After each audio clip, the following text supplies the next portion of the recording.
Hello, today is Monday, October 28th, and welcome to episode 378 of Fault Lines, the National Security Institute's podcast that gets you quickly up to speed 3 times a week on the national security and foreign policy debates shaking up America. I'm NSI's Deputy Executive Director, Martha Miller.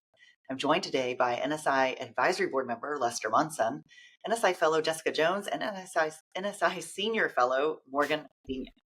In today's episode, we will delve into Israel's first ever openly acknowledged airstrikes on Iranian soil, a bold move that signals a new phase and direct confrontation between the two long-standing adversaries.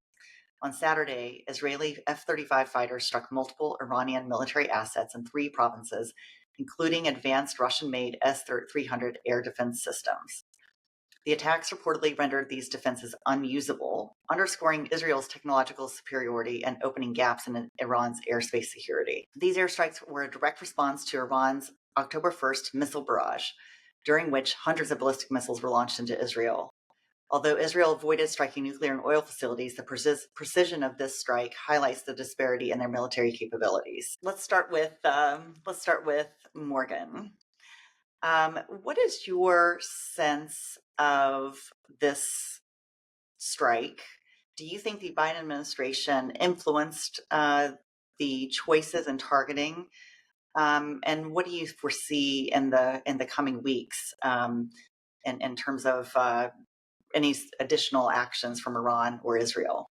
Sure. Thanks, Martha. I think there's a lot to unpack, and there are a lot of different threads that you can sort of take these strikes. And first off, I think there was a lot of negotiation at the front end immediately after Iran sent 200 ballistic missiles into Israel a few weeks ago. And I think Israel and the White House were probably negotiating a little bit about what to actually target, right? The Biden administration wanted to avoid any sort of nuclear sites. They wanted to avoid a lot of critical infrastructure, mainly Iranian oil facilities. So I think it is interesting that Israel went after, ballistic missile production sites.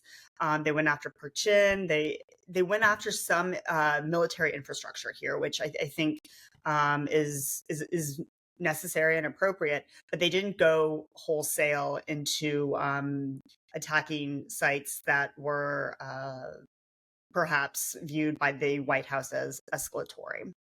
With that said, though, I think it is interesting to note that the Iranian regime has been pretty muted in what they've been actually speaking to the press about in terms of what was actually hit and destroyed. Likewise, Israel has been pretty reserved in terms of the damage that it has inflicted. And I think this is very deliberate. They don't want to convey too much here and potentially leave opportunities for future strikes and leave that sort of space open here. It is noteworthy that Israel was able to conduct these strikes. Martha, as you note, this is not a very good advertisement for Russian air defenses, and definitely something that was an embarrassment for Russia. But at the same time, I think Israel has left an opening here should it need to escalate further. The elections in the United States are coming up here in a week and a day, 8 days. So I wouldn't be surprised too if Israel is sort of thinking in the back of its mind, how it's going to work with a potential Harris administration, or even what that would mean if it took escalatory measures and there's a Trump administration. Lester, what do you think this could mean in terms of Iran using Hezbollah and Hamas? Do you think that this means that they might be inclined to lean more on their proxies, given the exposure that they've just, that this has revealed? Thoughts? Not sure what's left of their proxies to lean on. Israel, of course, lately has done a pretty good job of attacking Hamas and Hezbollah. And I think this in a way goes to the question of the targeting. I think Israel was always going to target these kind of military sites, the air defense sites. It wasn't going to go after nuclear sites or oil production sites.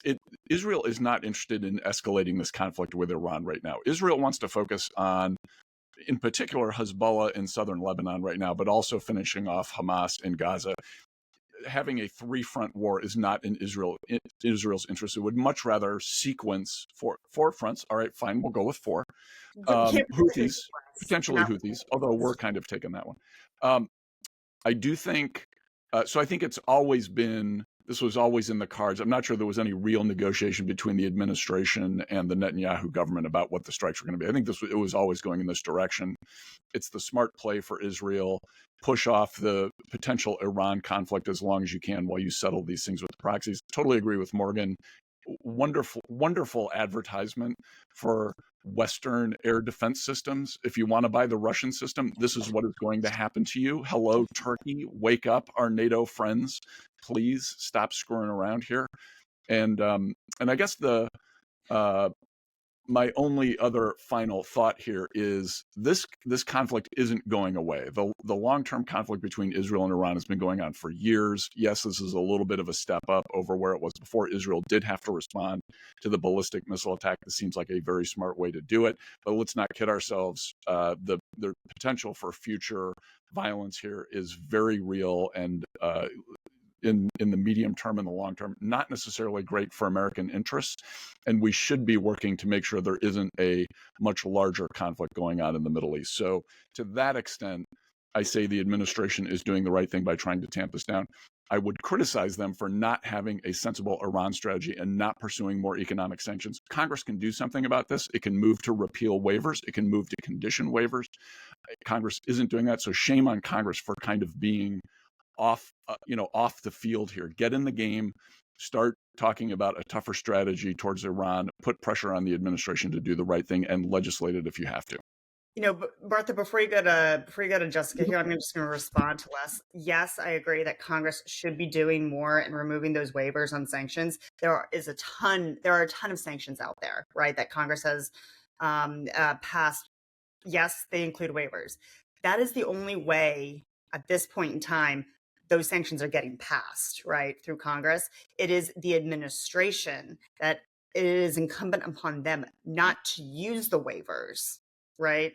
So ultimately, it's just the reality that we're facing here in such a divided Congress.